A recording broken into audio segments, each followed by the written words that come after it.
In that moment, no one cared who the president was or how the people standing next to them voted. Not one person even bothered to look at their phone when a notification sound went off.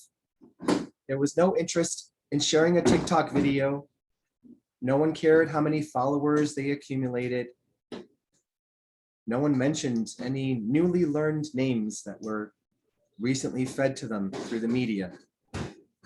No celebrities were mentioned in anyone's conversation. The room just stood still. And the silence became the only thing you could see, hear, and feel. So many people gathered. There were 91 to be exact. I felt compelled to count. There was no sense of competition amongst them. You see, it didn't matter who knew her longer. It didn't matter who hung out with her more. It didn't matter what they ate, what they drank, or what songs they danced the night away to. It didn't matter how many yesterdays any of them shared with her. Because at that point, on that particular day, everyone was on equal ground. Because none of them would have a tomorrow with her. Sadly, up until that point, she often hid away. Oddly enough, for the same issues I already mentioned, whether it was politics or social media, she hid away. I mean, she would try to reach out. She would try to spend time with people, but the conversations usually became uncomfortable. Never, how are you? More, how'd you vote? Less of, how do you feel? And more, are you getting vaccinated? Never, are you happy? Instead, that being replaced with, I saw that photo you posted. You looked like you had fun. She was a mother. She had a son. They constantly asked how the baby was doing and very seldom showed interest in the health and well-being of the woman responsible for that very baby's care. You see, her own mother would be very hurt, very wounded, to know that so few people showed concern for how her baby was doing. People would always force their opinions on how she should be, how she should raise her son, who she should date, where she should live, how she should decorate her home. Sadly, so many of those very same people never actually entered her home. She left her house when she could gather the energy and the vulnerability to do so. She left her house looking to be nourished by the company of the people she felt loved and cared for her. She showed up to be cared for, but everyone was so attached to their own drama, their hostilities, this anger they seemed to carry with them wherever they went. And then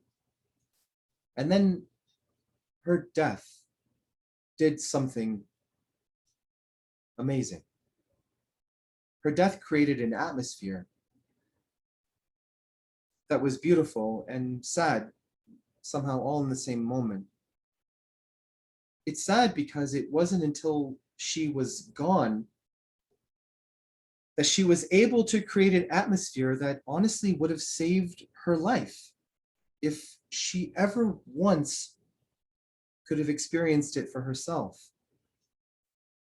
an atmosphere where people cared how she was doing, how she felt.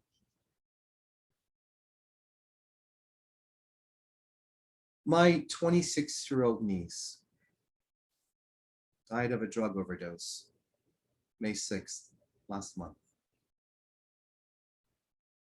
She, in doing so, left behind a 10-month-old son who just barely survived.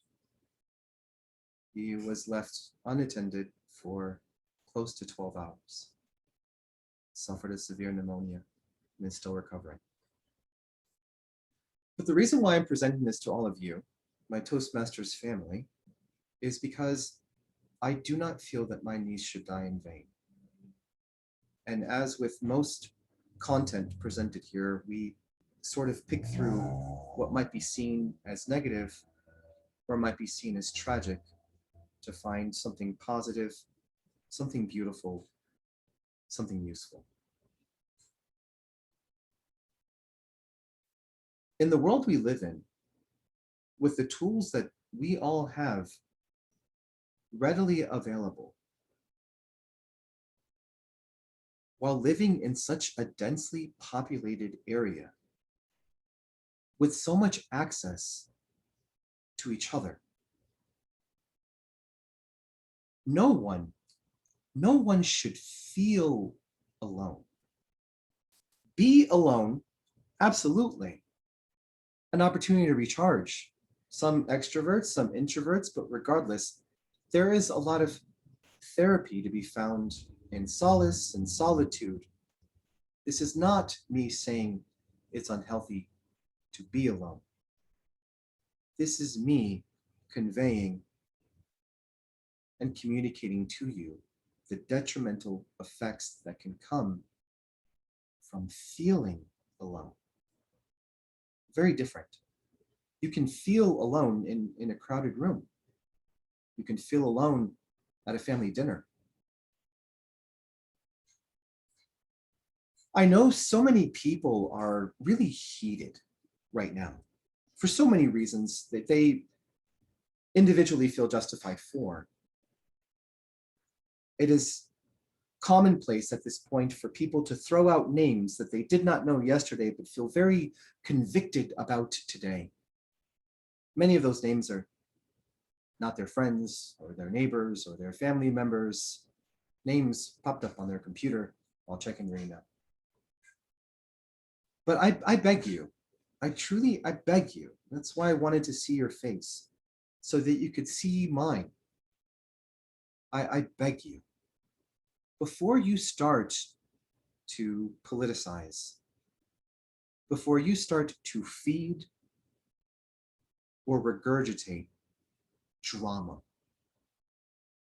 check in with the people you're talking to. Check in with how they are, how they feel, because we are becoming more and more divided, more and more alone. When it doesn't need to be that way, we are focusing so much of our time, our energy, and our emotions on our differences. And yet, when all is said and done, I personally don't really care how old you are. I don't care what color you are. I don't care how you vote. We all inherently do suffer from the same fears.